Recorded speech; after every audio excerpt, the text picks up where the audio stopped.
Chapter 1. Shadows in the Salon. The villa stood silent above Florence, its pale stone kissed golden by the last rays of Tuscan sun.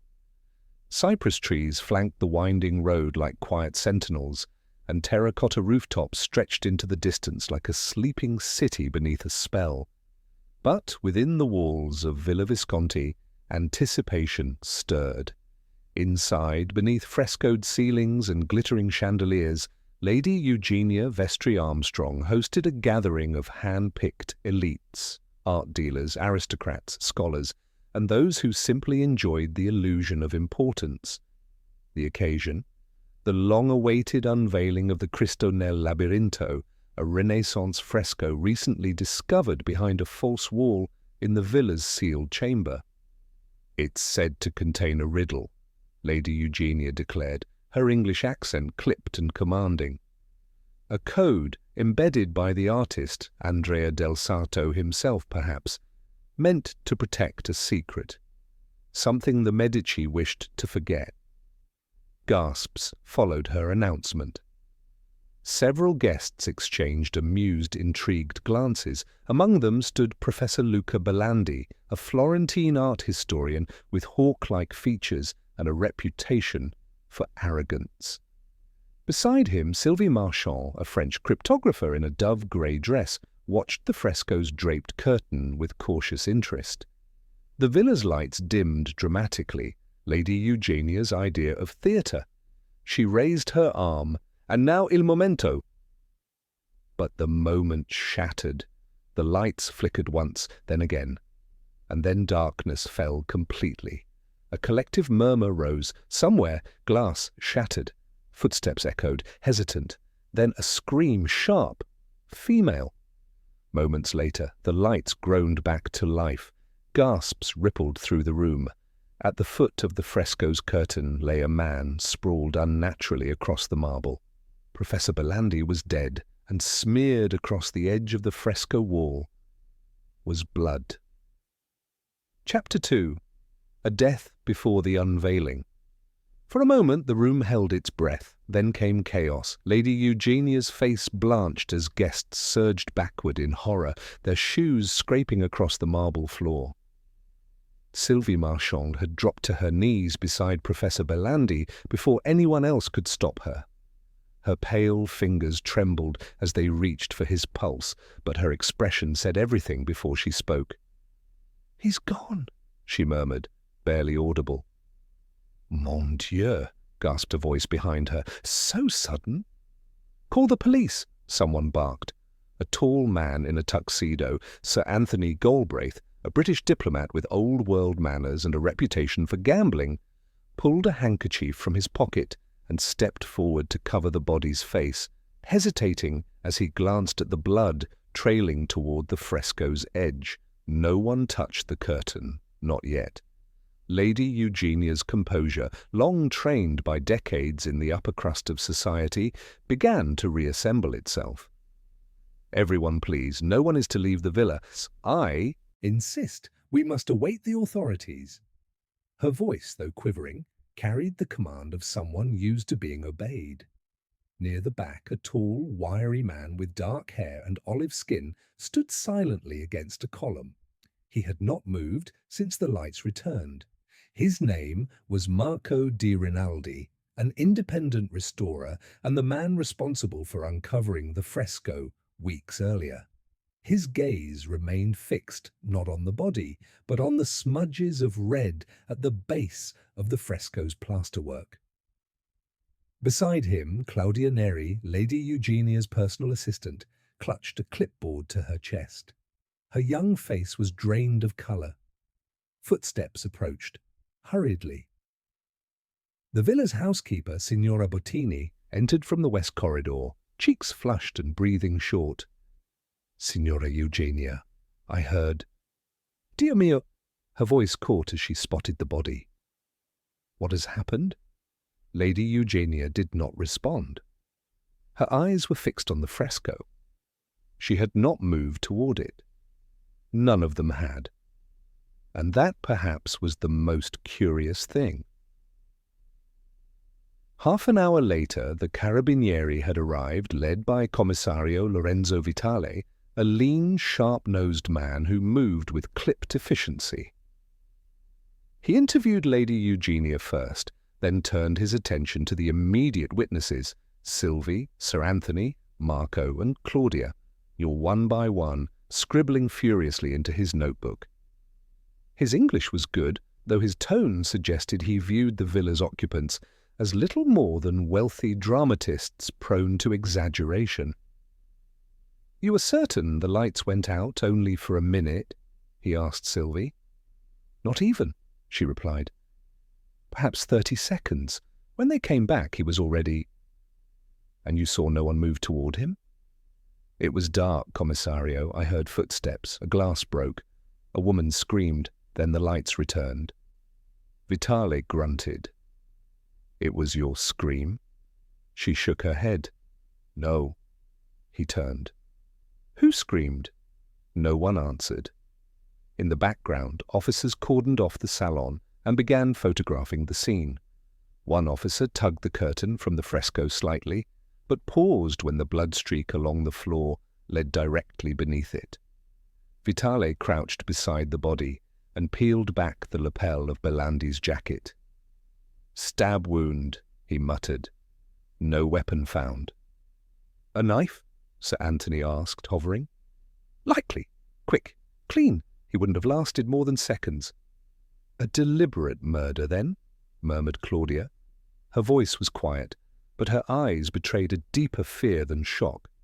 "Not a heart attack or—" "No," Vitale said flatly. "This was no accident." Lady Eugenia finally spoke. "I want this solved immediately. Professor Belandi was my guest. His death, here of all places, is not only tragic, but ruinous." "To your reputation?" Vitale asked, eyebrows raised. "To everything. This fresco, this discovery, was meant to restore Villa Visconti to the place it once held in Florentine history. And now it has become a crime scene." She didn't reply. Later that evening, as officers continued examining the salon and interviewing guests, Claudia stepped quietly onto the villa's terrace to get some air. The hills were draped in twilight now, Florence glittering faintly in the distance. She didn't hear the footsteps behind her until a voice spoke. "You are afraid, mademoiselle." She turned sharply. A small man stood beside her, immaculately dressed, with patent leather shoes, a perfectly knotted tie, and a neat moustache that curled at the tips. His eyes were shrewd and softly lit with interest. "I beg your pardon?" "You are afraid. I saw it in your expression when the commissario asked who screamed."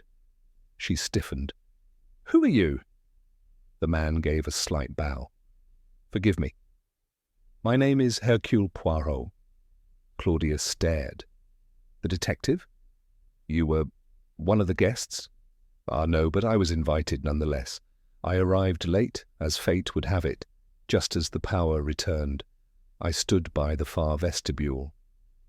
"You would not have seen me." Her eyes narrowed slightly. Poirot's smile was warm, but his voice grew crisp. "You see, mademoiselle, I have been present at more murders than I care to admit, and in such moments it is never the loudest who interest me. It is those who say nothing at all." Claudia looked away toward the darkness and said nothing. Chapter 3. The gathering at Villa Visconti. By morning, the grand salone of Villa Visconti had been transformed. The chandelier still glittered overhead, and the fresco remained veiled, its blood-stained hem a grim reminder of the previous night's violence. But now the velvet chairs had been rearranged into a half-circle, the marble floors scrubbed clean, and a silent tension filled the air. Commissario Vitale stood near the fireplace, arms crossed. "No one is to leave the estate," he repeated. "We are treating this as a contained incident.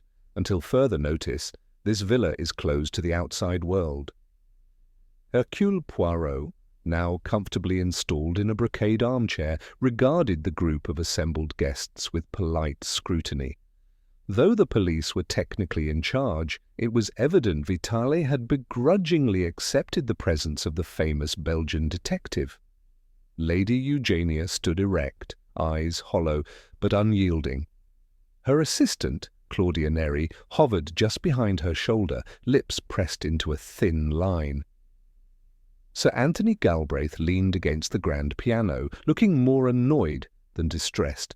Sylvie Marchand sat stiffly on the edge of a chair, her hands clenched in her lap, while Marco di Rinaldi remained near the fresco, his arms folded, gaze unreadable. Poirot tapped a finger gently on the armrest. "Let us, for the moment, take account of what is known," he said, his voice calm and deliberate.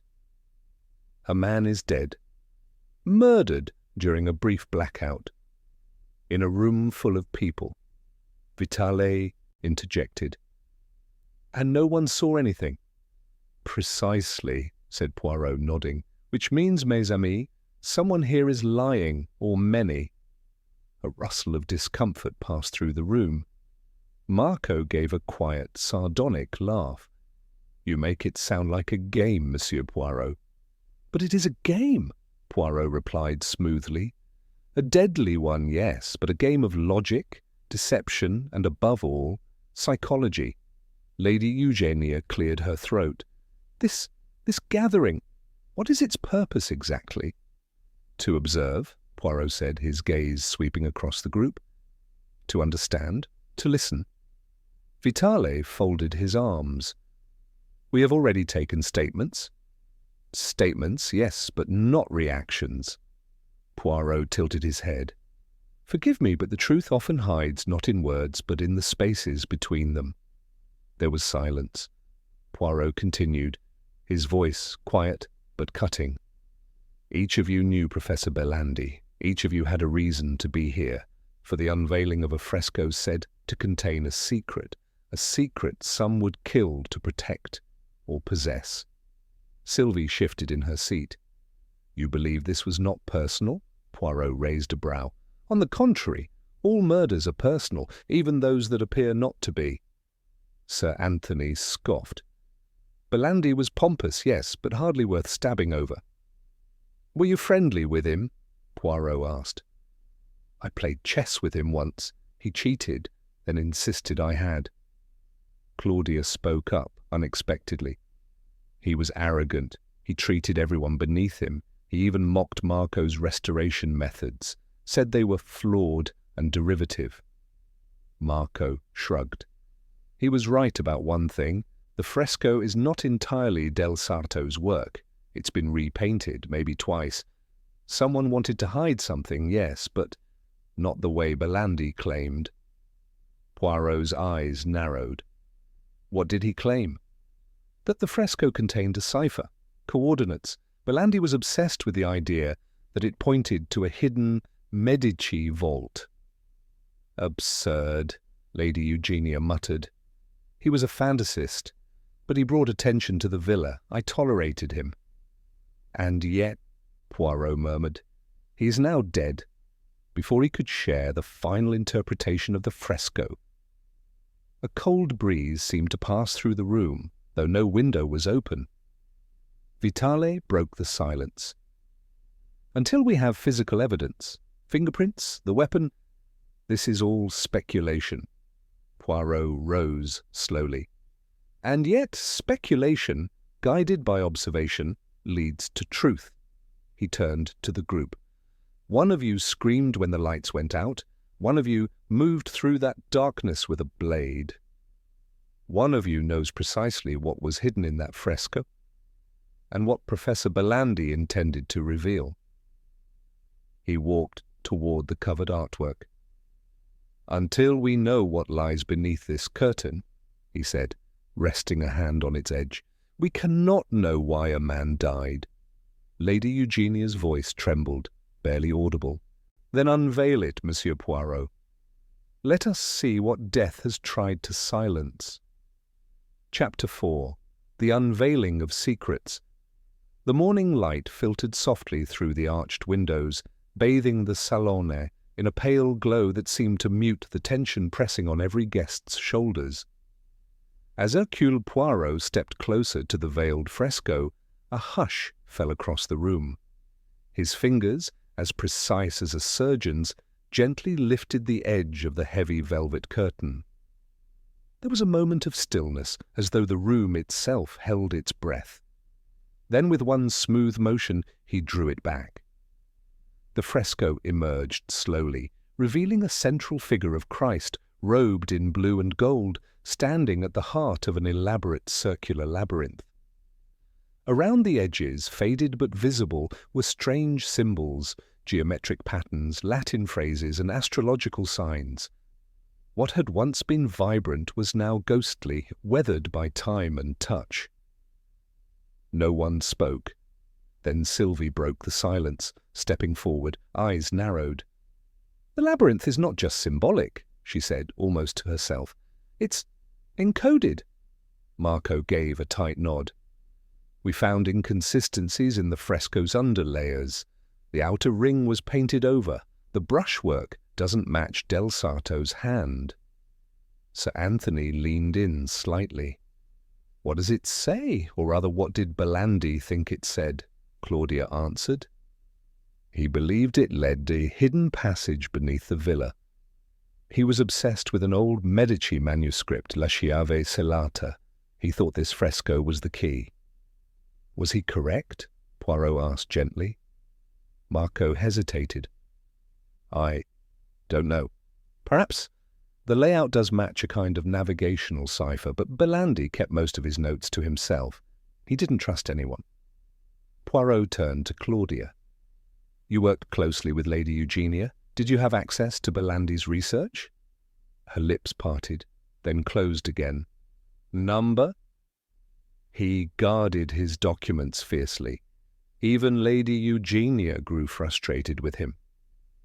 "Indeed," murmured Poirot, stepping back from the fresco. "Then the question becomes, if this fresco truly did point to a hidden location, was Professor Belandi killed because he was close to revealing it?" Vitale, who had been observing in silence, now spoke. Or perhaps someone believed he had already uncovered something and wanted it for themselves. Poirot tilted his head. "Yes, Commissario, it is possible. But let us not be hasty. The fresco, the code, the legend, all of this may be smoke to obscure a far more personal motive." Lady Eugenia folded her arms. "Then what do you suggest we do?" Poirot gave a small, tight smile. "We begin at the beginning." Within the hour, Poirot and Vitale were permitted access to Professor Belandi's guest room, a spacious suite on the villa's second floor overlooking the olive groves. The room was in light disarray, books half opened, notes scattered, and a leather satchel resting on a writing desk. Vitale began rummaging, but Poirot moved with deliberate care. He picked up a single notebook, flipped through the pages, and stopped at a crude sketch of the fresco. There were numbers scrawled along the rings, coordinates, equations, symbols aligned with planetary signs. Vitale muttered, pulling open a drawer. "Nothing obvious." Poirot was frowning at the sketch. "See here, Commissario, this marking." He pointed to a tiny triangle placed just outside the labyrinth. "It is not part of the artwork. Belandi added it." "What does it mean?" Poirot didn't answer immediately. Instead, he moved to the nightstand, a glass of water, untouched, a half-written letter, and, curiously, a key, small, brass, and ancient. He held it up. "Now this," he said quietly, "is interesting." Vitale squinted. "What does it open?" "That, my friend, is precisely the next mystery." Poirot placed the key into his pocket and turned back to the desk. Among the notes, a torn envelope bore Belandi's handwriting, "To be opened upon the unveiling. They will all see what I have seen." There was no letter inside. But later, As the sun rose higher and the villa's guests retreated to their rooms or the gardens, Poirot found Sylvie Marchand seated alone on the balcony, gazing out at the hills. He approached quietly. "You are thinking," he said, "about what lies behind the code, n'est-ce pas?" She looked up. "I spent years decoding forgotten languages, ancient puzzles, but this feels different, personal." "Why were you truly here, mademoiselle?" She didn't answer at first. "Belandi and I were colleagues once. He sought me out after years apart, said he needed my mind, but I think he just needed someone to challenge." Poirot's eyes twinkled. "And you did? Perhaps too well? He hated to be questioned." Poirot nodded slowly. "Tell me, do you believe this code, if solved, would reveal a location or the truth?" She hesitated, then said quietly, "I think it reveals both." Poirot looked past her, out into the distance where the rolling olive hills met the skyline of Florence. Somewhere below the surface of this villa, beneath fresco and stone, was the truth. But before it could be uncovered, he would need to pierce the layers of deceit surrounding those who stood to gain from it. And somewhere among them, a killer was watching. Chapter 5. Whispers and contradictions. That afternoon, Villa Visconti's stillness belied the tension coiling within its frescoed halls. The guests moved like actors between scenes, nervous, observant, calculating. Poirot, ever watchful, chose this moment to begin his quiet inquiry, not through interrogation, but through conversation. He found Claudia Neri in the library, seated beside a tall window with a book open in her lap. She looked up when he entered, but made no attempt to hide her weariness. "May I?" Poirot gestured to the armchair opposite her. She nodded, closing the book, the symbolism of sacred geometry, and set it aside. "You seem troubled, mademoiselle?" Poirot began gently. Claudia gave a wan smile. "I'm not accustomed to blood in the marble." "Few are," he said. "You knew Professor Belandi well?" "Well enough to avoid him whenever possible. He treated me like I was invisible, unless he needed something typed, copied, or fetched." "And yet you were present for many of his discussions?" "Yes, unfortunately. I managed his schedule for Lady Eugenia, and he didn't keep his voice down when he was excited, especially not when he was ranting about the fresco." Poirot leaned forward slightly. "Did he confide in anyone?" "Not really. He was secretive, paranoid even. Locked his papers up constantly, insisted no one was to touch his satchel. He accused Marco once, said he'd moved something on the fresco without permission. It caused a scene." Poirot raised an eyebrow. "And Marco?" "He denied it, but Belandi wouldn't let it go, claimed someone was altering his work, interfering with his discovery." Poirot's eyes gleamed. "Did Belandi suspect someone of trying to steal his theory?" Claudia hesitated, then nodded. "Yes, he thought someone was after his findings, but he never said who." Poirot gave a small nod of thanks, then stood. "Merci, mademoiselle. You have helped more than you know." From there, Poirot moved to the eastern terrace, where Sir Anthony Galbraith stood with a cigar, his back to the house and eyes fixed on the distant hills. "You don't seem like a man fond of frescoes," Poirot remarked as he approached. Sir Anthony smirked. "Frescoes are harmless. It's the people beneath them I worry about." Poirot chuckled softly. "An astute observation.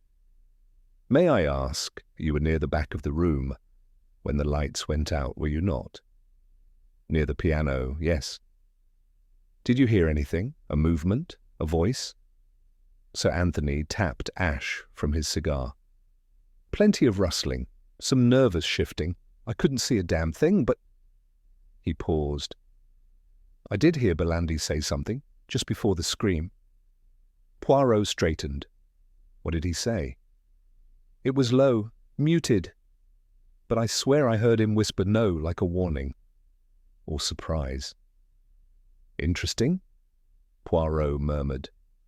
Sir Anthony turned to him. You don't think this was just about an old painting, do you? I think, Poirot said, that an old painting may hide something far more valuable than paint and plaster. Later, Poirot returned to the salone where Marco di Rinaldi was examining the uncovered fresco with gloved fingers using a magnifying lens. You're searching for something, Poirot said quietly.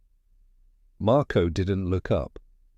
I'm trying to understand what Belandi thought he saw. This isn't the work of one man. There are layers here, alterations, a deception possibly. Do you believe he was close to discovering something? I think he was close to convincing himself he had. Poirot considered that. And what about you, Signore? Were you jealous of his claim? Marco finally turned to him, eyes tired but calm. Jealous? Number frustrated? Certainly. He treated me like a vandal, not a professional, accused me of contaminating his fresco when I was the one who discovered it. Poirot nodded slowly. Tell me, did you alter anything without his knowledge? Marco's jaw tightened. I restored a section he refused to touch. It was crumbling. I had no choice. But I documented it. Poirot watched him closely. And the alterations. What did they reveal? Marco paused, then said carefully, There's a section of the fresco behind the labyrinth's edge, where the pigment has been scraped and repainted. Not recently, possibly centuries ago. Something was hidden there. Poirot's brow furrowed. And Belandi, did he see it? I think he suspected it, but he didn't tell me. He hoarded clues like gold.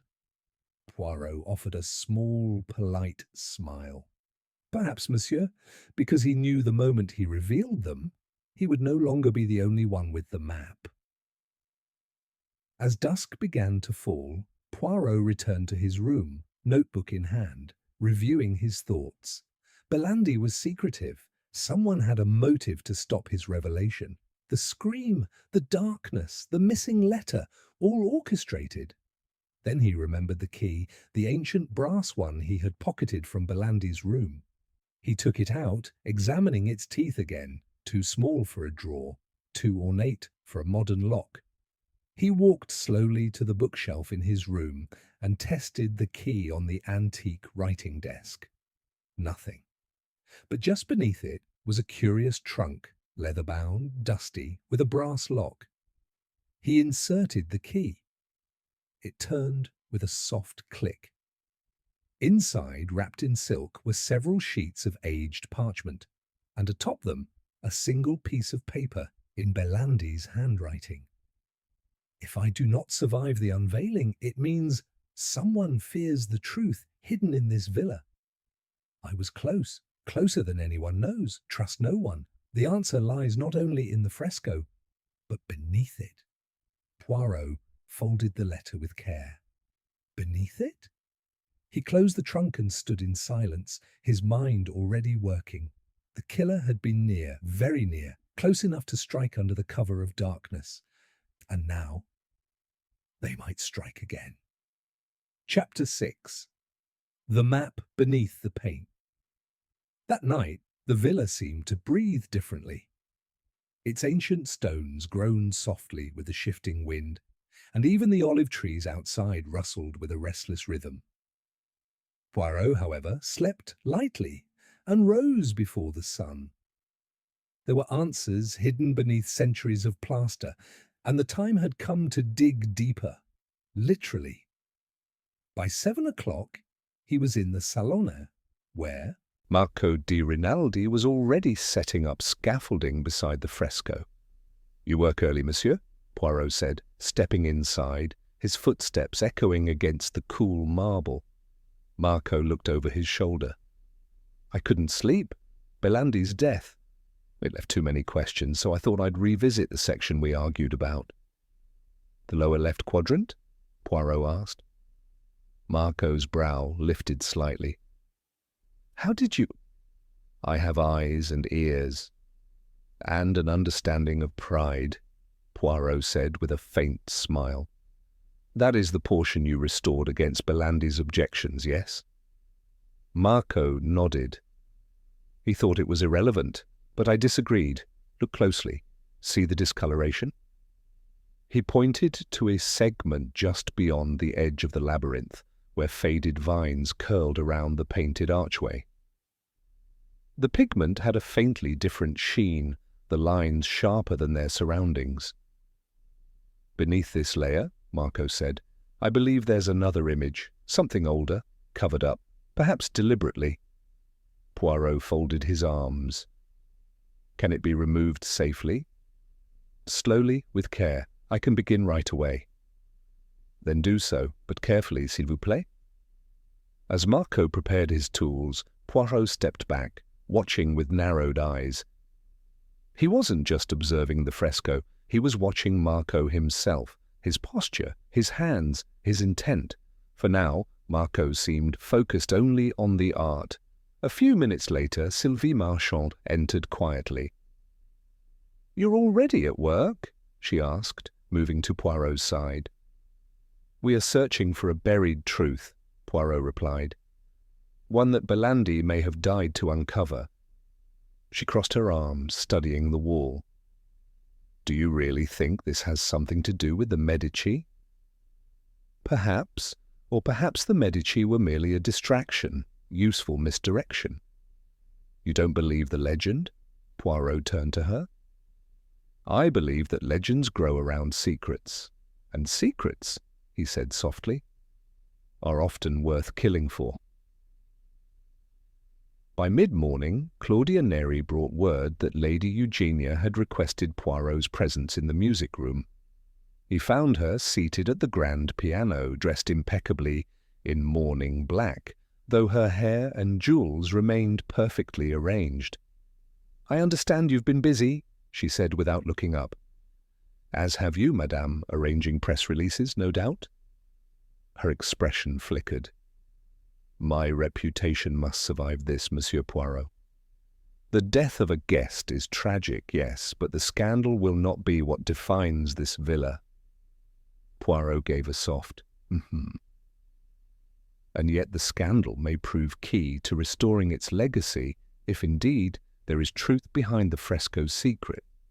She gave him a long, cool glance. "What are you suggesting? That perhaps the truth Belandi uncovered, if he truly did, could make Villa Visconti more famous than any Medici myth." Her fingers drifted across the piano keys. "And you believe it is hidden beneath the paint?" "I believe," Poirot said, "that Professor Belandi knew something dangerous, and someone else feared it." Lady Eugenia exhaled, leaning back. "You must understand, there's more at stake than art. This villa is my inheritance, my husband's family legacy. The restoration was my final chance to protect what remains." Poirot's eyes narrowed slightly. "Then I suggest you protect it with the truth, madame, not silence." But meanwhile, in the salone, Marco had removed the topmost pigment in a thin square. What emerged beneath was unexpected, a symbol etched into the plaster, a small serpent curled around a rod, ancient and stylized. Sylvie gasped softly. "It's medical." "The staff of Asclepius," Marco confirmed. "But why would it be hidden?" Poirot stepped closer. "Perhaps because it did not fit the narrative of the fresco, a sacred labyrinth, the figure of Christ. And then this?" Sylvie's voice dropped. "Or perhaps it marked something specific, a location, a warning." Poirot looked up slowly. "Or a seal?" Marco straightened. "A seal?" Poirot's mind was turning now. What if this was not just art? What if the fresco was a facade constructed to conceal something physical? "You mean a vault?" Sylvie asked. Poirot's eyes gleamed. "Or a chamber," Something beneath the wall. Sylvie stepped back, suddenly uneasy. But why would anyone go to such lengths? To hide something worth centuries of silence. Yet that evening, Poirot returned to his room, mind alight with calculations. He spread out Belandi's notes again, focusing on the central labyrinth and its coordinates. The triangle he'd noticed earlier, placed just outside the design, matched the general placement of the serpent symbol on the fresco. And beneath that, Belandi had scrawled one final word, medicina, the Latin word for healing, or for poison. Poirot's gaze sharpened. Something was beginning to take shape, a connection between ancient medicine, a fresco, a code, a hidden room, and a man who knew too much. He closed the notebook, stood slowly, and looked toward the salon below. If Belandi had found something beneath the wall, then someone in this villa had wanted him silenced before he could speak, and Hercule Poirot intended to hear every word he never got to say. Chapter 7. Echoes Beneath Stone. By the following morning, the atmosphere within Villa Visconti had shifted from stunned silence to something more jagged, a quiet panic wrapped in politeness. Guests no longer wandered the grounds freely. Conversations grew hushed, suspicious glances exchanged like playing cards in a dangerous game. And beneath it all, Poirot sensed a crack forming in the calm. He returned to the saloning just as Marco di Rinaldi was finishing a second, more precise patch of pigment removal. The fresco now bore not only the labyrinth and serpent staff, but something else, a faint outline in the plaster beneath, a rectangle, slightly raised. Poirot knelt, tracing its edges lightly with his fingers. "A sealed hatch," Marco said quietly. "It's been filled in with old mortar. Whoever did this didn't want it to be found." Poirot's voice was calm. And yet Belandi found it, or suspected it. Sylvie, who had joined them again, knelt beside Poirot. "If this hatch leads somewhere, then we must open it," Poirot finished, "but carefully. The past has a way of collapsing on those who rush it." Marco returned minutes later with a specialized toolset, and the three of them worked in silence. Each gentle strike of the chisel echoed through the salon, unnervingly loud. After 30 minutes, a small crack formed at the edge of the rectangle. Then, with a soft crumble of plaster, a section gave way. Behind it, a hollow space just wide enough for a small person to squeeze through. Poirot held his breath. A smell drifted out, damp, earthy, ancient. Sylvie covered her mouth. "Is it a tunnel?" Marco reached inside with a flashlight. "A narrow corridor, stone-lined. It slopes downward." Poirot's eyes narrowed. "This villa has its secrets, n'est-ce pas?" Without hesitation, he turned to Vitale, who had just arrived at the threshold with 2 officers. "Commissario," Poirot said, "we have found the hidden passage your victim believed in." Vitale's jaw tightened. "What is at the end?" Poirot smiled faintly. "That, my dear Commissario, is precisely what someone feared he would discover." With great caution, Poirot and 1 officer entered the narrow passage. The stone walls were rough and cold to the touch, the air thick with centuries of dust. After 20 paces, the tunnel opened into a small chamber, carved directly into the hill's rock. At its center stood a stone pedestal, on which rested an object covered in layers of cloth. Poirot approached slowly. With gloved hands he lifted the fabric, revealing a small wooden box no larger than a loaf of bread, sealed with a rusted clasp. Vitale stepped forward. "Do you think it's Medici era?" Poirot inspected the box. "Possibly. But the more important question is what lies within." He opened the clasp carefully. Inside, several scrolls of vellum sealed with wax, a glass vial, long emptied, and a gold medallion bearing the symbol of the Order of St. Cosmas, patrons of medicine and secrecy in Renaissance Florence. Poirot's eyes narrowed. "A medical vault," he whispered. "This was no treasure room. It was a repository." Vitale lifted one of the scrolls. "Prescriptions?" "Formulas?" Poirot nodded. "Possibly cures or poisons, lost knowledge, kept hidden for fear of what it might do." He closed the box slowly. "Belandi found this, or was close enough that he had to be silenced." Back in Stidisheike Villa, Poirot stood before the assembled guests in the salone, the box placed carefully on a table. He did not yet accuse, he observed. Lady Eugenia's face was unreadable. Claudia looked stricken, her gaze fixed on the stone dust smeared across Poirot's sleeve. Sir Anthony raised an eyebrow but said nothing. Marco leaned against the wall, arms crossed. Sylvie stared at the scrolls with troubled fascination. Poirot spoke calmly. The passage behind the fresco led to a sealed chamber. Belandi believed this was the key. He was right. He gestured to the box. Inside we found the seal of the Order of St. Cosmas, documents preserved in secret. This was not a treasure to be spent, it was knowledge to be guarded. Vitale added, "Which means Belandi's murder was not a crime of passion, it was a silencing." Poirot let the words hang in the air. Then he turned to the group. But someone here knew he had found the entrance. Someone feared what would happen if he revealed it. He began walking, slowly. "I ask you all to reflect, not only on your whereabouts during the blackout, but your interests in this villa, this fresco, and this vault." He stopped beside Claudia. "You, mademoiselle," said Belandi, fearing someone was watching him. "Did he ever confront anyone directly?" She hesitated. "Number Buddy once found a note in his room. I saw it.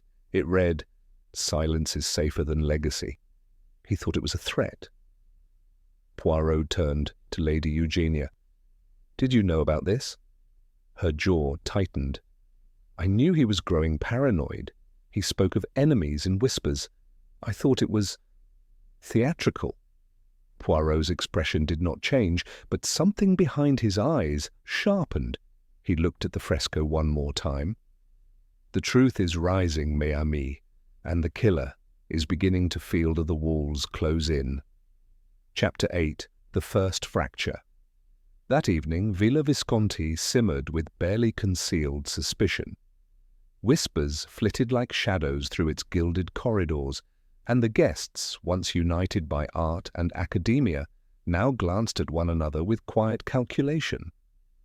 In the drawing-room, Poirot sipped his tisane, eyes half-lidded as if lost in thought. But his mind was far from idle.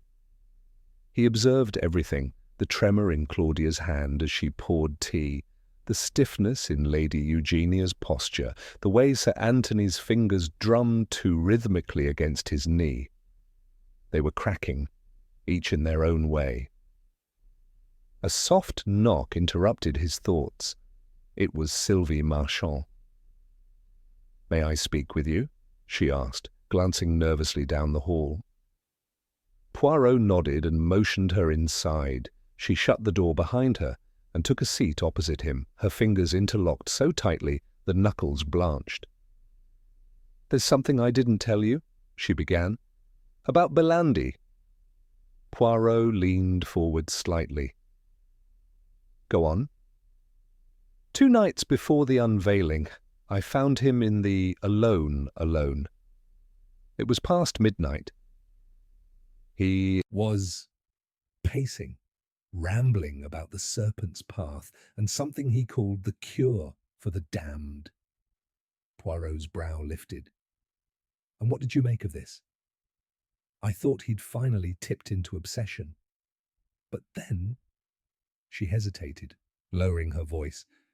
"He said something strange. He said, 'They've done it before, buried it once. They'll do it again.'" Poirot's fingers stilled on the rim of his teacup. Did he say who he meant by they? No, Sylvie whispered. But he was afraid, really afraid. Poirot nodded slowly, filing the words away. Merci, mademoiselle. You were right to come. But as Sylvie left, Poirot's eyes lingered on the closed door. Buried it once. They'll do it again. That implied knowledge, generational perhaps. A secret that had been kept before. And now one someone was willing to kill to bury again. Later that night, Poirot was summoned abruptly by Commissario Vitale, who looked paler than usual. There's been a development, he said, grimly. They walked together to the study where Claudia Neri sat trembling, her eyes red, her blouse stained with something dark. She found it, Vitale explained. A page, torn from Belandi's journal, left in her room. Poirot knelt beside her. Claudia, he said softly, tell me what happened. I'd gone to my room after dinner. I was looking through my suitcase when I saw something had been moved. Tucked into my robe pocket was this. She held out the crumpled page. Poirot unfolded it carefully. The handwriting was unmistakably Belandi's. It read, If I vanish, look beneath the second seal. The knowledge was never meant to survive, not in their hands.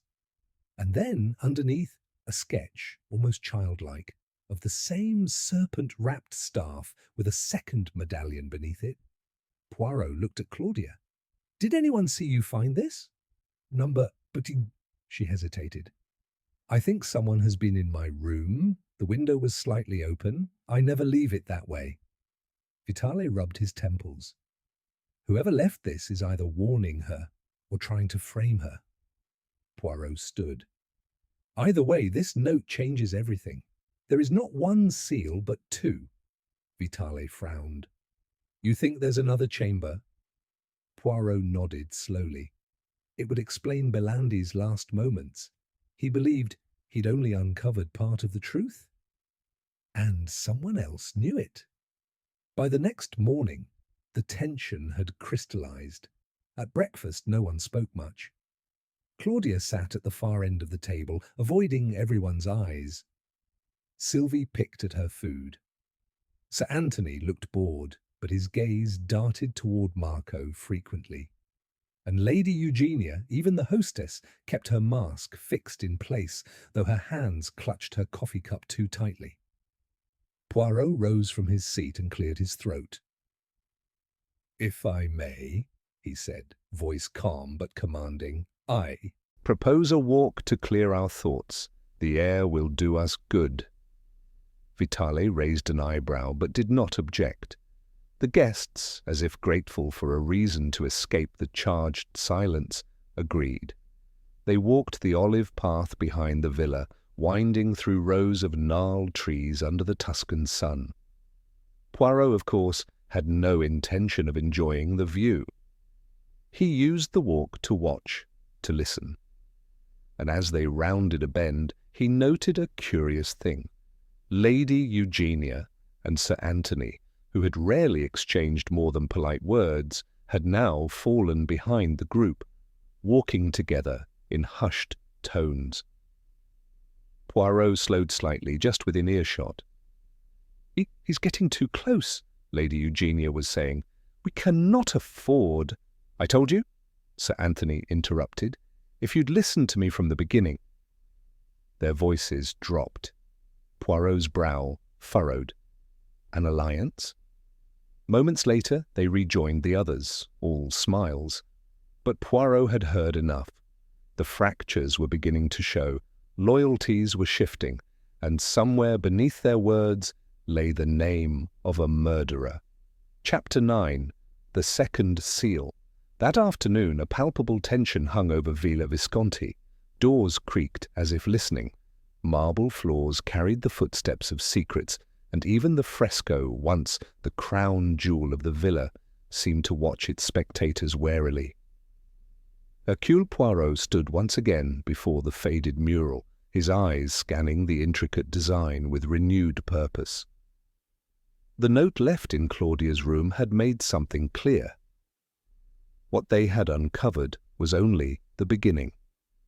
He stepped closer and placed a gloved hand on the section of the wall just below the serpent symbol. "The second seal," he murmured. Sylvie Marchand stood beside him, brow furrowed. "But there's no visible mark, no outline, no mortar lines like before." Marco di Rinaldi approached from the far end alone, carrying a folded parchment. "I've gone over Berlandi's preliminary measurements. There's a geometric pattern hidden within the labyrinth's outer ring, barely visible, but it suggests a second central axis, here." He pointed to a spot lower and to the right of the first chamber entrance, at the foot of a painted olive tree. Poirot's eyes gleamed. "A deception within symmetry. Clever." Marco touched the fresco carefully. "The composition is different here. Thicker pigment. It might conceal another cavity." Vitale, who had been silently observing, stepped forward. "If there is another chamber, we'll need to open it under proper supervision." Poirot nodded. "This time, I suggest great care. Our killer may not take kindly to us discovering what was meant to remain hidden." An hour later, under the watchful eye of Vitale and his officers, Marco began the delicate process of removing the second layer. The salon remained cordoned off. Only Poirot, Vitale, Sylvie, and Lady Eugenia were present. The atmosphere was thick with anticipation. Then, scrape, scrape, a section of plaster cracked. Beneath it, a glint of metal, a sealed bronze plate, embedded flush within the stone. Marco stepped back, stunned. "It's reinforced." Poirot approached slowly. "And ancient? See the seal?" At the center of the plate was an emblem, not of the order of St. Cosmas this time, but a Florentine crest, flanked by two crossed bones. Vitale looked puzzled. "Why would a family crest be used to seal a medical chamber?" Poirot's voice dropped. "Because this chamber was not meant to heal, it was meant to hide." He turned to Lady Eugenia. "You are a descendant of the Visconti line, no?" She lifted her chin. "Through marriage." "Then you would know your family's history?" "To some degree. Why?"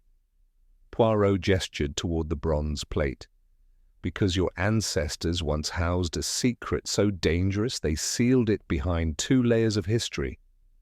Lady Eugenia paled slightly but said nothing. Sylvie stepped closer to the seal. "Do we open it?" Poirot answered. "Not yet. First, we understand why it was sealed." That evening, Poirot sat alone in the villa's small library, surrounded by faded leather tomes. He had requested Lady Eugenia's family records, anything concerning medical patronage, alliances with the Medici, or records of unusual events in the 16th century. He found it in a brittle folio dated 1572. Under the order of Lorenzo Visconti, the vault was sealed. Let it not be opened, lest disease spread once more through Florence. The knowledge within is not salvation, it is plague. Poirot stared at the page in silence. Not treasure, not ancient cures, plague. He turned another page and found a drawing, the same serpent staff, but wrapped in thorns. Beneath it, the Latin phrase, "Mortem custodimus ut vitam teneamus." We guard death to preserve life. At breakfast the next morning, Poirot remained unusually quiet. Claudia sat beside Sylvie, exchanging low whispers. Marco kept his distance. Sir Anthony appeared more irritable than usual, thumbing through a newspaper with exaggerated disinterest. Poirot set down his teacup and cleared his throat. "If I may," he said calmly, "I wish to speak to all of you together." In the salon. Within the hour, Sir Anthony looked up. "Another dramatic unveiling?" Poirot smiled. Something like that. He rose from the table. And Mademoiselle Marchand, please bring the fragment Belandi gave you, the one he said belonged to the final puzzle. Sylvie's face darkened. How did you— I observe, cher ami. You have worn the same locket since the day I arrived, but it was not there on the first night. Belandi gave you something, and you hid it in plain sight. The table fell silent. Sylvie, cheeks flushed, reached slowly into her blouse and removed the small gold locket. Inside was a curled piece of vellum, thin, faded, and marked with a grid-like pattern and strange runes.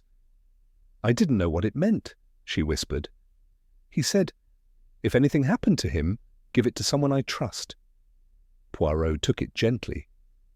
Then you have done well, mademoiselle, because now I believe we are very close. Chapter 10. The Puzzle of Preservation. The salon had never felt colder. The guests were gathered once more, this time not by ceremony, but by command, Poirot's polite, immovable request. Even Lady Eugenia offered no resistance, though her eyes were tight with calculation. Marco hovered near the fresco, arms folded. Claudia and Sylvie remained close, seated side by side. Sir Anthony, ever aloof, leaned against the marble fireplace, a cigar unlit between his fingers. At the centre, upon a velvet-lined display table, lay the fragment from Sylvie's locket, delicate, ancient, but undeniably precise. Poirot stood before them, the scroll in one hand, the parchment in the other. This, he began quietly, is not merely a fragment. It is a map, a ciphered overlay. When placed atop the design of the fresco, it highlights two specific points. The first, the chamber we already uncovered. The second, he tapped the parchment, the bronze seal we found yesterday. He paused. But there is more. He turned to Marco. When you cleared the second seal, did you notice anything along the bronze's rim? Marco nodded, cautious. There were markings, faded. I assumed they were decorative. Poirot walked to the fresco and gestured for everyone to follow. Together they gathered before the bronze panel, now fully revealed. Poirot took a soft brush and gently traced along the edges. A faint inscription emerged, carved into the metal like a whisper across time.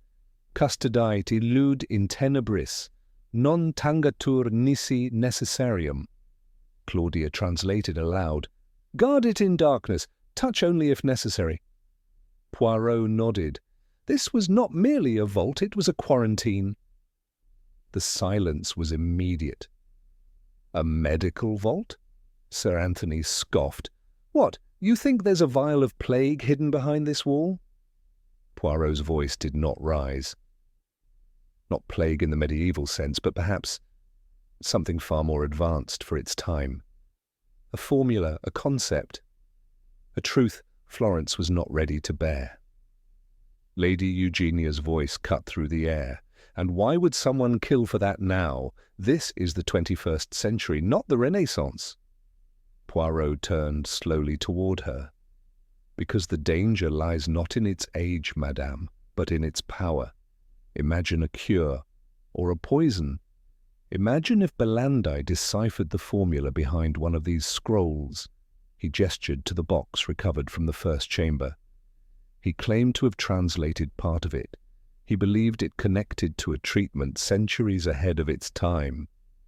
But perhaps he misunderstood its intent. Sylvie's face was pale.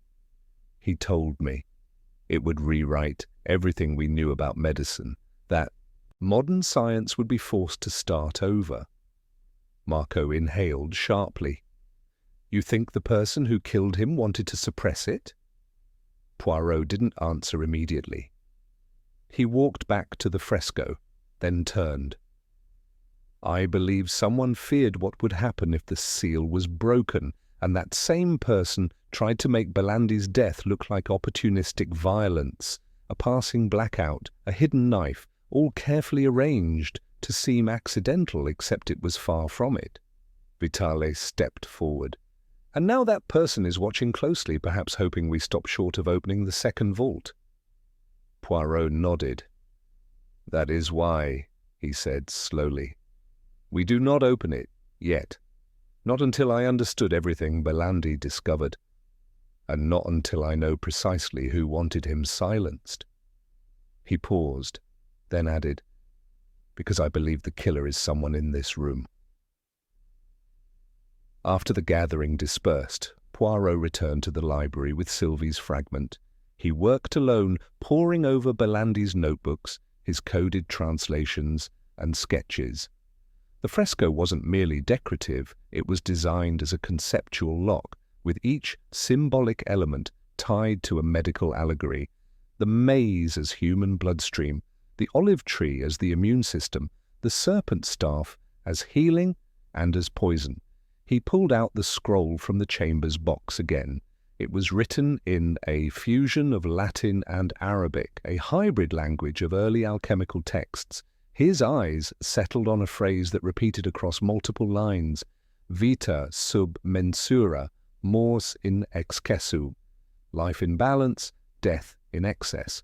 He leaned back in the chair, fingers steepled. Ah, he murmured. So that is it. Not a cure at all. He stared at the bronze seal again through the arched window. Not a gift, a warning. Later that night, as the guests retired and silence fell across the villa, Poirot remained in the library thinking. He now knew what had been hidden. But one mystery still eluded him. Who had placed the torn journal page in Claudia's room? Who left the fresco unlocked that night? And who, more than all, stood to gain from the knowledge being buried forever? He folded the parchment carefully. There was only one way to find out. And tomorrow he will lay his trap. Chapter 11. The trap is set. The morning light streamed through the high arched windows of Villa Visconti, golden and indifferent to the growing unease within its walls. Hercule Poirot, however, was already dressed and alert, pacing the perimeter of the salon with slow, deliberate steps.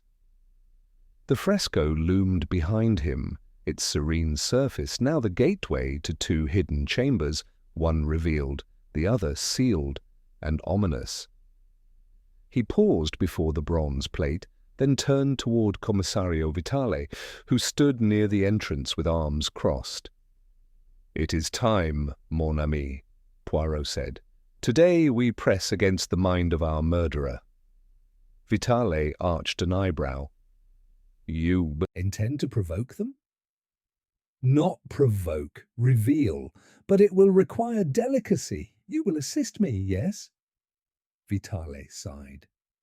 "As long as you don't get yourself stabbed in the dark." Poirot smiled faintly. "You forget. I'm always prepared for the darkness." Just before midday, Poirot summoned all the guests to the library, a space lined with Florentine manuscripts and dust-laced volumes untouched for generations. The atmosphere was charged as they entered. Lady Eugenia, regal but strained. Claudia, still pale. Sylvie, her fingers clutching a leather-bound notebook. Marco, cautious and tense. And Sir Anthony, exuding disdain, but with a flicker of nervousness in his gaze. "I thank you all for coming," Poirot began, standing by the hearth. "We find ourselves at the edge of a great revelation, one that may change the legacy of this villa forever." He gestured toward the fresco diagram laid across the central table. Professor Belandi believed he had uncovered more than just a Renaissance painting. He believed he had discovered something buried deliberately. Dangerous knowledge. He looked around the room. And someone among us believed that too. They believed it so strongly, they were willing to commit murder. A sharp breath from Claudia. Sir Anthony scoffed audibly. Lady Eugenia said nothing. Poirot continued. "Last night I came to a conclusion. The killer feared Belandi would unlock the second seal, the one hidden behind the bronze plate, but they also knew something more, that he had already begun to share what he found. He turned his eyes to Sylvie. "You, mademoiselle, were entrusted with a fragment." Sylvie nodded slowly. "And Claudia," he said, turning. "You received a page from his journal, left anonymously, yes, but intentionally." Claudia blinked. "You think the same person left both?" Poirot raised a finger. "Number that is the error.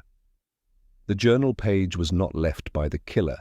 It was left by someone attempting to expose the truth. A frightened ally." He stepped toward the door and opened it. Vitale entered, holding a small velvet pouch. Poirot took it and revealed its contents to the room, a duplicate bronze seal, identical to the one embedded in the fresco. "This was hidden behind a loose stone in the cellar," Poirot said calmly. "Someone removed it long ago, perhaps during renovations. They kept it, waiting for the right moment, but they never used it. Why?" He turned to Lady Eugenia. "You, madame, are the guardian of the villa's legacy. You knew of the fresco's importance long before this restoration began. Did you also know of the second seal?" She straightened. "I suspected. There were rumors in my family's archives. I believed Belandi was chasing a myth. And yet you allowed the excavation?" "I needed publicity," she replied coldly. "And Belandi, he was brilliant. I did not expect murder." Poirot studied her face for a long moment before turning away. "No, you did not kill him. You needed him too much alive." He now turned to Marco di Rinaldi. "You and Belandi had disagreements about the fresco's lower section." Marco nodded. "Yes, but only artistic. I respected him." "Respected him?" Poirot echoed softly. "And yet it was your tools that were found in the chamber." Marco's face tensed. "I left them there the week before." Poirot tilted his head. "Convenient, but I do not accuse yet." He walked slowly, his voice lowering. "No, I am more interested in someone else. Someone who understood the implications of the fresco's second seal. Someone who possesses not only historical interest, but political instinct." He turned sharply to Sir Anthony Marchwood. Sir Anthony's smile faltered. "You, monsieur, have funded cultural preservation initiatives across Europe, and yet you lack the academic background to explain your particular interest in this fresco. Why?" Sir Anthony gave a thin smile. "I'm a patron of the arts. Do I need credentials to support beauty?" Poirot stepped closer. "You're not a patron. You're a broker, and you knew Belandi had found something dangerous, something that could, if made public, disrupt the funding channels that flow through pharmaceutical interests and academic circles." Sir Anthony's voice dropped. "This is absurd." "Is it?" Poirot replied coolly. "You visited Belandi's quarters the night of his death. You denied it, but a trace of your cologne was found on his doorknob, the same scent you wear now." Sir Anthony's face tightened. Poirot smiled slightly. "And you were missing for 11 minutes during the blackout." Vitale stepped forward. "We'll need a formal statement, Sir Anthony." "I want my lawyer." Poirot raised a hand. But first, one more thing." He stepped aside, revealing a hidden microphone beside the fireplace. "I've laid a trap," Poirot said softly. "One you may have walked right into." Sir Anthony froze, but Poirot didn't press further. Not yet. He would let the truth tighten its own noose. Chapter 12. Tensions in the maze. Sir Anthony Marchwood had left the library in silence, flanked by 2 officers and wearing a mask of aristocratic disdain. But behind his cold eyes, Poirot had glimpsed something more fragile: panic. Back in the salone, the remaining guests gathered in uneasy silence. The air hung heavy with the consequences of the last hour. Lady Eugenia stood by the window, her spine rigid. Claudia whispered something urgent to Sylvie. Marco paced near the fresco, arms crossed, lips pressed into a line. Commissario Vitale approached Poirot in a low voice. "I'm not convinced Marchwood is our man. He's arrogant, yes, but a killer?" Poirot replied quietly. "No, I agree. His guilt is in concealment, not murder. He feared exposure, perhaps financial collapse. If Belandi's discovery was published. But murder? I do not believe he has the stomach for it." Vitale frowned. "Then who does?" Poirot tapped his temple. "The killer is someone who thinks in layers, like the fresco itself. Someone who acts from within the shadows, guiding others to take risks while remaining untouched." He stepped toward the mural, eyes scanning the serpent's coils. A master of misdirection. Later that afternoon, Poirot requested individual interviews with each of the remaining guests, not formal interrogations, just polite, reflective conversations over tea in the blue sitting room. First came Claudia Neri. She arrived quietly, wearing a deep green shawl and an expression of tightly wound anxiety. Her eyes flicked toward the door, as if afraid someone might listen. "Claudia?" Poirot began kindly. "When did you first suspect Belandi was in danger?" She hesitated. He grew more paranoid each day. He stopped sharing notes, and 2 nights before he died, he told me someone had read his journal, not stolen, read. He found the pages slightly out of order. Poirot nodded. Did he say who he suspected? Number only that they wouldn't dare act while the unveiling was so public. Poirot considered this, and yet they did, during a blackout. With guests scattered and the room empty, Claudia looked down. "I was supposed to be in the salone that night.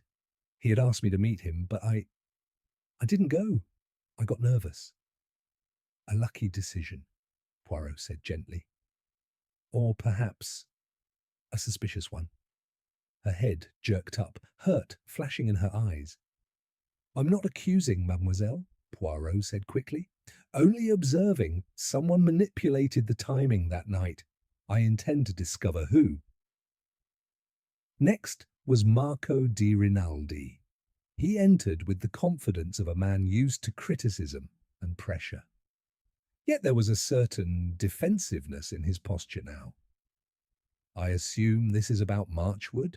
he asked, settling into the chair. Poirot shook his head. "Number about you. You knew of the second seal long before Belandi did, no?" Marco blinked. What?" "You were the first to clean the lower right quadrant of the fresco. It was you who discovered the asymmetry. You told Belandi, and then discouraged further exploration." Marco's jaw tightened. "Because I knew what it could mean. A second vault. It's dangerous to even speak of it in certain circles." "You mean academic circles?" Marco looked away. "And those that fund them." Poirot leaned in. "You did not kill Belandi, Marco, but you did fear what he might reveal." Marco nodded slowly. "He was reckless. He wanted the world to know. I wanted to be careful." Poirot folded his hands. Perhaps someone else wanted silence. Then came Lady Eugenia, regal in black, her silver necklace glittering faintly in the afternoon light.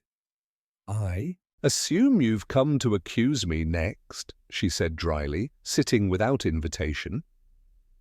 "I have come," Poirot said with a faint smile, "to ask a simple question. Why did you allow Belandi to dig so deeply?" She sipped her tea before answering. "Because I had no choice. The villa is expensive to maintain. The restoration grant was conditional: public access, academic value, and Belandi's presence. And yet you withheld family records. I protected my name." Poirot nodded. "But your family once guarded dangerous knowledge. They sealed it twice." Eugenia set her cup down.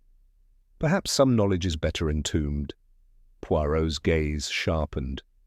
Did you open the fresco before Belandi arrived? Her stillness was answer enough. No, she said, voice low. But I always suspected. My grandfather told me stories when I was a girl. Of a hidden door, of a promise. Never break the second seal. Poirot leaned back. And for the first time, Lady Eugenia looked genuinely afraid. By early evening, the villa had fallen under a strange, brittle hush. The golden light dimmed, the marble floors seemed colder. Everyone, Poirot sensed, was waiting for something to snap. In the library, he studied the last of Belandi's decoded scrolls. There it was again, vita sub mensura, mors in excessu. Life in balance, death in excess. A compound, perhaps, something real.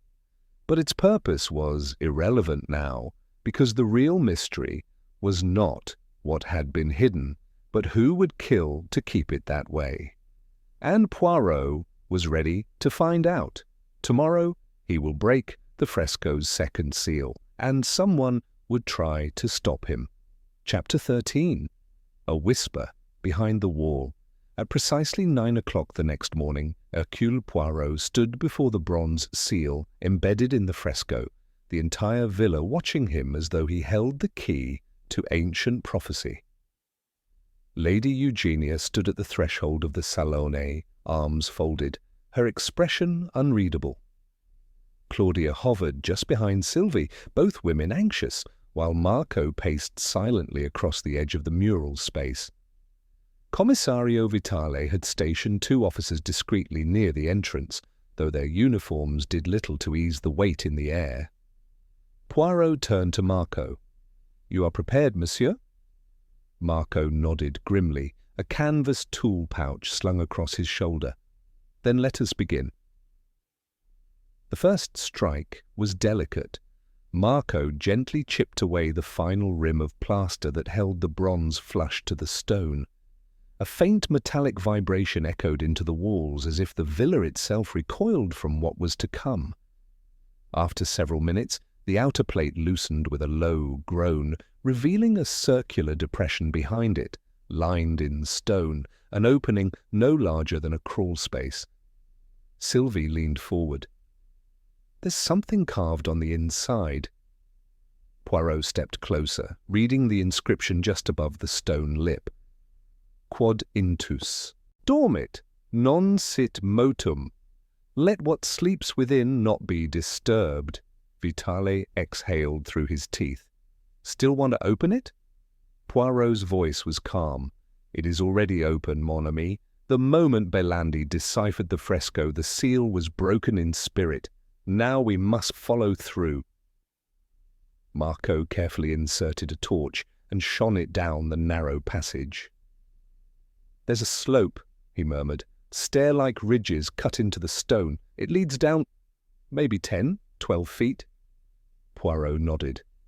"We go carefully, only myself, Marco, and 1 officer. The rest remain above." Sylvie stepped forward. "Wait, you should take this." She handed Poirot a folded leather wallet. Inside was Belandi's last journal entry, the one Sylvie had found and hidden since the night of the blackout. "I didn't show it earlier. I was afraid, but it might help." Poirot offered her a grateful smile. "Merci, mademoiselle. Your courage comes at the right time." The descent into the second vault was slow and claustrophobic. The walls narrowed as the stone floor dipped downward in tight spirals.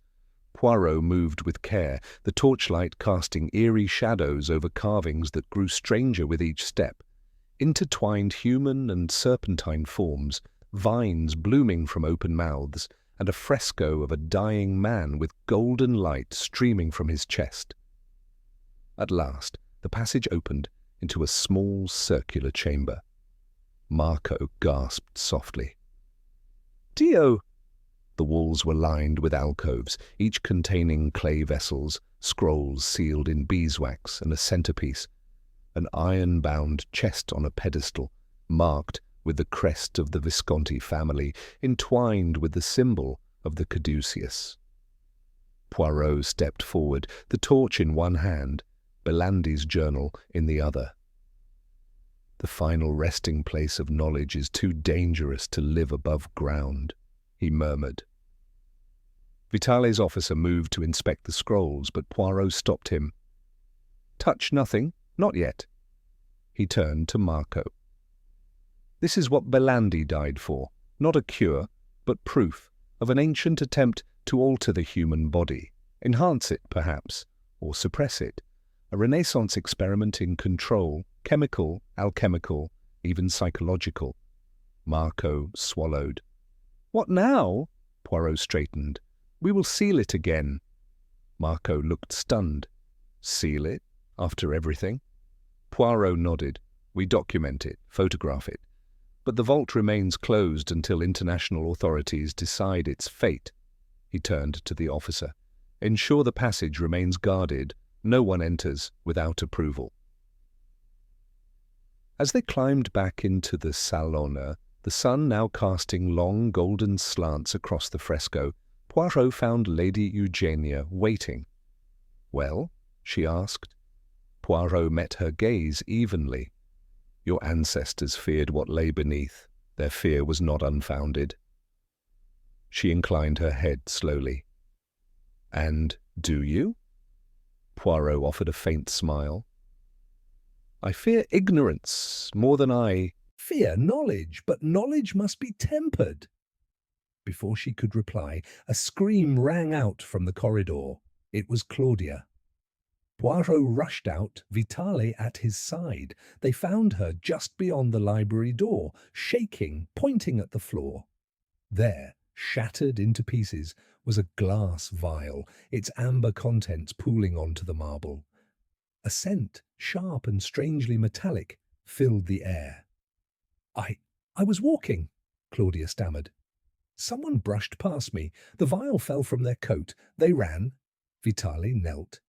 This is no perfume. It's chemical. Poirot's eyes narrowed. An attempt to destroy something, or someone. He turned slowly. Seal the house, he said. No one leaves. Someone had just made a move, and Poirot was now certain the killer was preparing their final act. Chapter 14. The final mistake. The vial had shattered like a cry in the silence. Its pungent scent still lingered in the corridor, sharp as rusted iron curdling the air. Poirot stood over the spilled substance with arms folded and his gaze narrowed in thought. Around him, the atmosphere had shifted, no longer just tense, but electric with impending revelation. Vitale barked an order. 2 officers secured both entrances to the villa. No one in or out, the commissario said sharply, until we determine who dropped that vial and why. Claudia, pale and trembling, leaned against the wall. He brushed past me. I couldn't see his face. He wore dark clothes and a hat. It happened so fast. Poirot stepped closer. You are certain it was a man? She hesitated. I think so. The frame, yes. Taller than me. Heavy steps. Vitale motioned for the forensic technician to take a sample of the liquid. The officer, gloved and cautious, placed a cotton swab into a vial. It's some kind of compound, he said. Could be toxic. Poirot crouched beside the residue and sniffed lightly, just enough to register the notes. His eyes narrowed. Ammoniacal base, he murmured. But something else, alkaloid perhaps, a sedative, a paralytic. Vitale frowned. You think it was meant for someone? Poirot stood. I think it was meant for me. Gasps echoed behind him. Sylvie instinctively stepped closer, protectively. Lady Eugenia's brow furrowed. Marco stared at the remnants of the vial, stunned. It was no accident, Poirot continued. Someone grew nervous after we entered the second vault. I realized I was too close. This was an act of desperation. Vitale scanned the corridor. Then whoever it was still has a reason to act. We need to find out who's missing. A sweep of the villa began immediately. Officers checked each guest's quarters, confirming locations and questioning staff. Yet everyone seemed accounted for, or made themselves appear so. Poirot returned to the library alone and sat in the high-backed chair by the fire. His hands rested atop his cane, his gaze distant. He whispered, "Now is the time, Hercule. Let them reveal themselves." Moments later, a knock at the door. Sylvie entered, shutting it behind her. "I wanted to make sure you're all right." Poirot nodded. "Merci, mademoiselle. I am unharmed, but more than that, I am certain." She looked confused. "Certain of what?" "That our killer made a mistake." He rose and moved toward Belandi's notes, unrolling a diagram on the desk. "Do you recall the cipher Belandi worked on? The grid on your parchment, yes?" She nodded. "There was a secondary layer," Poirot said, voice low. "Coordinates, yes, but also timings. He believed the fresco represented a biological process, a cycle, and today I realized he was tracking decay." Sylvie frowned. "Decay?" Poirot tapped the scroll. "Not of the body, but of intention. Each seal was meant to last a generation. Whoever opened them too early would trigger something irreversible." Sylvie's breath caught. "So the killer feared the seal would be broken before its time?" Poirot's expression softened. "Not feared, knew, because they had already broken it once before." Sylvie's eyes widened. Yet that evening, Poirot summoned the remaining guests one final time to the dining hall. The long oak table gleamed under candlelight, but the mood was solemn, almost funereal. A place had been set at each chair, except one. Sir Anthony Marchwood's seat remained vacant, untouched. He had not returned since being taken for questioning. But Poirot did not look at his chair. Instead, his eyes rested on those seated before him. Lady Eugenia, still and proud, Claudia biting her lip, Sylvie alert, Marco visibly sweating beneath his collar. Poirot stood slowly. "Tonight I will not offer accusations, only truths." He paced the table's edge. "A man was murdered to protect a secret. That secret was once sealed by your ancestors, Madame Visconti, and deciphered by Professor Belandi. The seal was meant to protect, but not forever. It was meant to test restraint." He turned toward Claudia. "But someone did not wait. Someone broke the seal before Belandi, and when he came too close to the same truth, he had to die." Marco's hands clenched. Poirot stepped closer. "The vial dropped today. It was not meant to be seen, but it proved something vital." He looked at them all, gaze sweeping. "Only one of you wears gloves even indoors. Only one has access to the storeroom where cleaning compounds are locked. And only one claimed to lose his key the day after the murder." All eyes turned to Marco. He rose, stammering, That's absurd. You think I—" Poirot's voice cut through like a blade. "You knew what Belandi had found. You tried to warn him off, first with misdirection, then by isolating him. When he refused, you acted. And today, when I got too close, you tried again." Marco looked at Lady Eugenia, then Sylvie, both staring, unmoving. He would have exposed everything. The second vault. It's poison. You don't understand. If that knowledge spreads—" Poirot raised a hand. "No, you do not understand. Murder never preserves history. It only buries it in shame." Vitale stepped forward with two officers. Marco sagged into his chair, eyes wide, hands trembling. "I didn't mean to kill him," he whispered.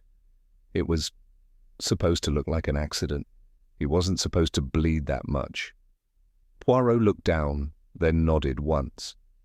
The truth was no longer sealed. Chapter 15. The Final Gathering. The dining hall had emptied save for Hercule Poirot and Lady Eugenia, who stood by the window, arms crossed, eyes distant. Below them, on the villa's stone path, Marco di Rinaldi was being led away in handcuffs, flanked by 2 officers. The torches lining the garden walls flickered in the wind, casting distorted shadows that danced like ghosts across the lawn. "You must feel some relief," Poirot said gently, his voice breaking the silence. Lady Eugenia gave a short, bitter laugh. "Relief? I feel centuries of guilt pressing on my shoulders. My family sealed that vault to keep the world safe, and we failed." Poirot's gaze didn't waver. "You acted out of pride, madame, not malice. But it was not your family who failed. It was Marco who let fear drive him to murder." She turned toward him. "And now? What happens to the vault?" Poirot folded his hands.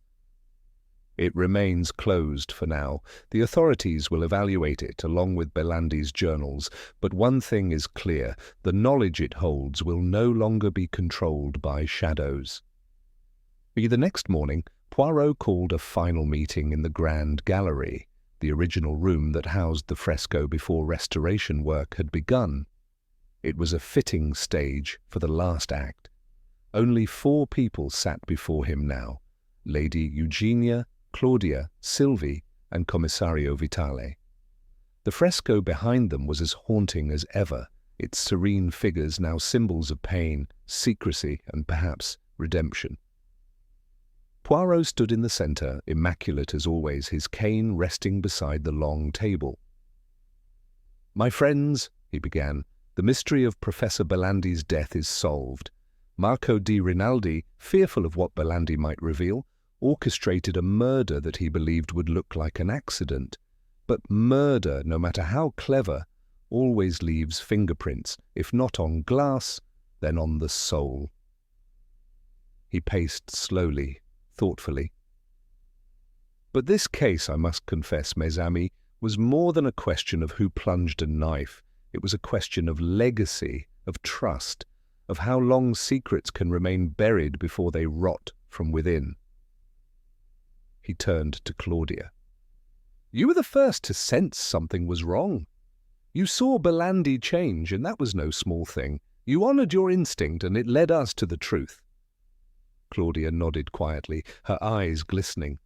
To Sylvie, Poirot offered a soft smile. "And you, mademoiselle, carried the weight of a broken fragment, not knowing whether it was protected or endangered. Your bravery helped open doors, both literal and otherwise." Sylvie flushed. "I only wish I'd come forward sooner." "To act in fear is human," Poirot said kindly. "To act despite it, that is courage." Then he turned to Lady Eugenia. "Madame, your role has been the most complex. You safeguarded the villa, its history, and perhaps its most dangerous truths. Yet you allowed the work to continue, knowing full well what might be found." She looked at him coolly. "You said once that secrets poison the air. Perhaps I needed to see the consequences for myself." Poirot inclined his head. "And you have. The past has spoken. What you do with its voice now, that is your legacy." Vitale rose beside Poirot. "We'll take full responsibility for the vault. An international cultural tribunal will be convened. Belandi's journals, the recovered scrolls, and the vault's contents will be handled with care." Poirot nodded. "That is all I ask." There was a long pause. The morning light streamed across the fresco, its surface cracked and luminous, like a wound healing over. "Then it is done?" Lady Eugenia said softly. "No," Poirot said, turning to face them one last time. "Not done. Understood." That afternoon, Poirot walked once more through the villa's empty corridors. The scent of old paper and faded oils lingered in the air. In the library, Belandi's chair remained pulled out, a book still open on the desk. Poirot closed it gently and returned it to the shelf. Outside, the sound of the wind in the olive trees echoed like a memory. Vitale met him at the garden gate, his coat draped over his arm. "You leaving already?" Poirot smiled. "The case, she is closed, and Florence, though beautiful, is heavy with ghosts." Vitale extended a hand. "I'll never understand how you knew." Poirot shook his hand firmly.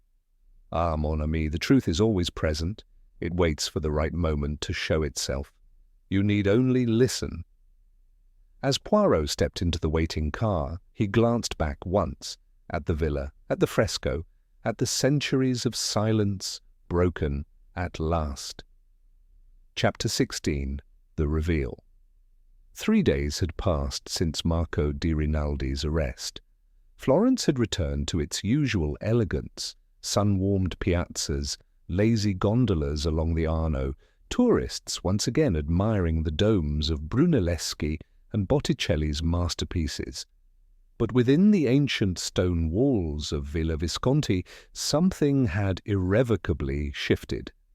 The vault had been resealed under the supervision of cultural authorities. Belandi's notes were transferred to the care of a neutral academic body in Rome. Yet for Hercule Poirot there remained one final duty, a task not of law but of logic. And so, on a quiet morning in his modest Florentine hotel suite, Poirot penned a letter. Not to a judge nor to a museum curator, but to Inspector Japp of Scotland Yard. "Mon cher Japp, you will forgive me for indulging in one last mental exercise. The case of Professor Belandi's death, which I had the honour and misfortune to investigate in Florence, has resolved itself before the law. But before the soul? There, perhaps, it requires a final chapter. You see, my dear friend, I am not convinced that Marco di Rinaldi acted alone, or, more precisely, that he acted of his own design. Shall I explain? But of course." Poirot laid out the reasoning as only he could. Marco was intelligent, yes, but impulsive. He lacked the cold calculation to plan a murder with such precision, the perfect moment during a blackout, no sign of struggle, no obvious motive. He was, in Poirot's mind, a man pushed to kill, a man manipulated. Poirot revisited the incident of the dropped vial. Marco had panicked then, but his panic was not the panic of guilt. It was the panic of someone used, someone who had been assured, perhaps, that things would not go as far as they did, which led Poirot to a new suspect, someone who had access to both the fresco and the social network surrounding it. Someone with a scientific background subtle enough to understand the coded cycles in Belandi's notes, and, crucially, someone who had positioned herself just outside suspicion. That evening, Poirot returned to Villa Visconti, not as a detective, but as a guest. Lady Eugenia, solemn and changed, greeted him in the garden. "You look as though something's still unresolved," she observed. Poirot gave a small nod. "There is one final conversation I must have, with Mademoiselle Sylvie." He found her in the sunroom, sketching, an image of the fresco, redrawn by memory and filtered through her imagination. It was delicate, luminous, and subtly altered. "You have a talent for recreation," Poirot said, stepping inside. Sylvie looked up and smiled faintly. "It's how I process things, draw what I can't explain. Then perhaps you will allow me to explain something in turn." He seated himself opposite her, hands folded. "You see, I have been troubled. Marco's guilt is clear, but guilt is not the same as intention, and intention, that belongs, I believe, to you." Sylvie's eyes darkened.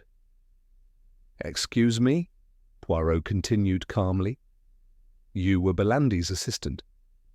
You had access to his notes long before anyone else. It was you who isolated the parchment that decoded the cycles of the fresco. You who suggested the lighting be dimmed during the presentation under the guise of preservation. Sylvie stiffened. You dropped the page for Claudia to find, Poirot said. You wanted suspicion to turn towards someone else, and when Marco began to panic, you pushed him further. Sylvia's voice was cold now. That's a very dangerous accusation, Monsieur Poirot, but a logical one, he replied. Marco was the weapon. You were the hand that wielded him. He rose and walked to her drawing. And here, in this version of the fresco, you've corrected an error in Belandi's notes, an error only the original author would recognize. Sylvie's mask cracked. Her voice was quiet. He wasn't careful. He wanted to share everything, even with men like Marchwood, men who would twist the discovery into something monstrous. Poirot turned to her. So you killed him? She shook her head, none the while let Marco do what he thought was necessary. I only nudged. Poirot nodded slowly. You justified it as protection, but it was murder just the same. She looked up at him, eyes brimming. The fresco holds a formula that alters cognition, something ancient, lost and misunderstood. If the wrong people had seen it? Poirot interrupted gently. Then you should have stopped the research, not the man. Silence fell. Finally Sylvie stood and said, Will you turn me in? Poirot studied her. Number, but I will write everything. Let the authorities see the full story, and they will decide what is just. He turned to go. At the door, he paused. One cannot guard truth with blood, mademoiselle. It always finds a way to shine through. Chapter 17. Outcome and Justice. 2 weeks later, the opulent chamber of the Tribunale per I Beni Culturali in Rome buzzed with hushed voices and heavy anticipation. The long mahogany table was crowded with files, sealed scrolls, digital renderings of the fresco, and the official reports delivered by Commissario Vitale and Hercule Poirot. At the head of the room sat Dr. Emilio Ferretti, chairman of Italy's Cultural Preservation Council. Beside him, representatives from UNESCO, the Ministry of Culture, and a delegation from the British Museum, called in due to Sir Anthony Marchwood's involvement. Poirot, seated among them, wore a perfectly tailored grey suit, his tie, pin, a neat pearl. He had already done what he must.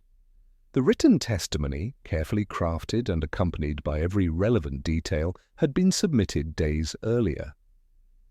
It named Marco di Rinaldi as the direct perpetrator of Belandi's murder, yes, but it also included a supplementary file titled simply Concerning Mademoiselle Sylvie Marchand. Its contents were damning without being cruel. It did not accuse, but rather illuminated. Sylvie's role in nudging Marco, her knowledge of the vault's deeper meaning, her silence at key moments, all had been presented with balance and psychological insight. And now the world would decide. As back in Florence, Lady Eugenia had returned to a quieter life. Villa Visconti was closed to the public, the fresco hidden once more behind thick canvas and protective scaffolding. Belandi's death had been acknowledged with solemn reverence, his academic contributions now part of a larger cultural legacy. Lady Eugenia walked the rose garden each morning, her cane tapping rhythmically on the gravel. The guilt, Poirot had noticed, had not left her, but it had changed, hardened into something more useful: resolve. She had begun donating family manuscripts to the National Archives. No more shadows, she told Poirot during his final visit. If there is to be pain in remembering, let it be public pain, not private shame. Claudia Neri had returned to her university in Milan. She had declined every interview and request for commentary. In her last conversation with Poirot, she had said only, "I learned more in that villa than I ever did in lecture halls." He believed her. And Sylvie? Her fate had not been decided in court, but in committee. Dr. Ferretti and the council ruled that her omissions and indirect manipulation, while ethically grave, did not meet the legal standard of criminal complicity. Marco, whose confession remained uncontested, would stand trial for murder. But Sylvie would not walk away unscathed. The verdict came with sharp consequences, a lifetime ban from field archaeology and the retraction of her academic accreditation. She disappeared from Florence soon after. Poirot heard whispers she had taken refuge in Avignon, living under her mother's maiden name. Some said she now taught children's art classes. Others believed she worked as a librarian in a cloistered school. Poirot did not inquire further. He had seen enough to know that exile, internal and external, was already her punishment. On his final evening in Florence, Poirot dined alone in a small terrace cafe overlooking the river. The sun dipped low, casting fire across the Arno, and the bridges glowed like golden threads. Commissario Vitale arrived just as the dessert was served. "You always choose places with a view," he said, sitting down with a quiet smile. Poirot offered a slight bow. "The view reminds one that beauty and sorrow often live side by side." Vitale poured himself a glass of wine. The fresco remained sealed. "For now," Poirot replied, "until minds less eager for fame and more suited to wisdom are ready." Vitale looked at him carefully. "You didn't have to write that report about Sylvie. You could have let her go." Poirot sipped his coffee. "I believe in justice, mon ami, but not only the kind that stands in a courtroom. When a mind brilliant enough to see the whole picture chooses silence for convenience, that too must be named." Vitale nodded. "Even if it's subtle." Poirot smiled faintly, especially then. They sat in companionable silence for a while, the bells of Santa Croce tolling faintly in the distance. Finally, Poirot stood and straightened his cuffs. "I must pack. The train to Venice leaves early. I hear the water is quite blue this time of year." Vitale stood as well. "I hope just once you take a vacation without a murder." Poirot raised a brow. Man can hope, yes. But the world, she is never quite so quiet." Chapter 18. The Closing Remark. The rhythmic chime of Florence's distant bells faded behind the train as it wound its way north, cutting through the golden hills of Tuscany. In the first-class compartment, Hercule Poirot sat alone, a silver lap blanket tucked over his knees, a leather notebook open on the table before him. Outside, cypress trees blurred past. Inside, order reigned, just as he preferred. He picked up his fountain pen and began to write. "My reflections, now that the curtain has fallen, are simple. The coded fresco, for all its mystique, was never truly about science or secrecy. It was about obsession, about those who believe the past is theirs to own, and those who believe it must be shared.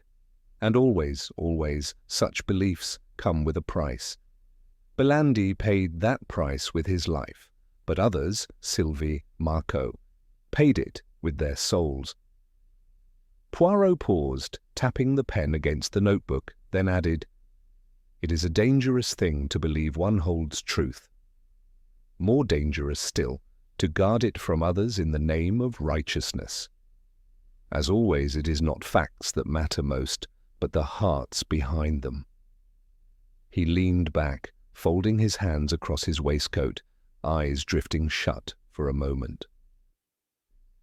In his mind, the fresco reappeared, the spiraling figures, the sealed vault, the enigmatic Latin phrase, "Let what sleeps within not be disturbed." Had they disturbed it? Yes. But not only the hidden chamber, they had disturbed history's illusion of control. They had shown that knowledge cannot be contained in stone or parchment. It leaks like time, like blood. And yet in the end, it was not knowledge that had caused the tragedy. It was fear. Fear in Marco, fear in Sylvie, and in the end, fear even in Lady Eugenia, who had known all along that secrets left too long in the dark do not stay quiet. They ferment. He smiled softly. Tant pis. The world will always find a way to know what it is not supposed to know. At the next stop, a young Italian man entered the compartment with a newspaper tucked under his arm. He nodded politely and sat opposite Poirot. The man glanced curiously at the famous detective, but said nothing, until, folding open his paper, he read a headline aloud in accented English. Vatican Commission considers re-examination of hidden vault in Florence. Poirot opened one eye. The man smiled. Have you heard about this? Strange, no? A fresco, a murder, a secret chamber? Sounds like a novel. Poirot gave a small, indulgent smile. Yes, monsieur, it always does, until one finds the body. They shared a brief, knowing silence. Then the young man asked, And do you think the vault should remain closed? Poirot thought for a moment. I believe, he said slowly, that the world is full of vaults. Some built in stone, others in the mind, and both must be opened, eventually, but only when one is ready to understand what is inside. The man nodded thoughtfully and returned to his reading. Poirot gazed out the window, the hills giving way now to distant rooftops, water glinting on the horizon. Venice awaited. Back in Florence, a quiet ceremony was held in the University of Fine Arts. A plaque was mounted in memory of Professor Luca Belandi, honoring his dedication to truth in the study of visual codes and historical restoration. Beneath his name, carved in Latin, were his final words. Art is the vault through which the soul speaks. Claudia Neri attended in silence. Lady Eugenia sent white lilies. Sylvie did not attend. But Poirot, he had no need for ceremonies. For him, justice did not end in marble or bronze. Justice ended when no more lies remained. That evening, as the Venetian twilight draped itself across the canal water, Poirot sat beneath a lantern at the edge of a café near San Marco Square. The sounds of soft violins drifted through the dusk. A waiter approached. Would the monsieur like to order?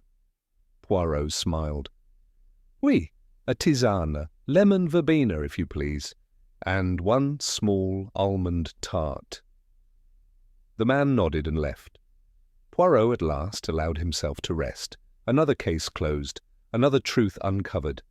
And as always, just before the stars arrived, Poirot whispered to the night, The little grey cells, they do not fail.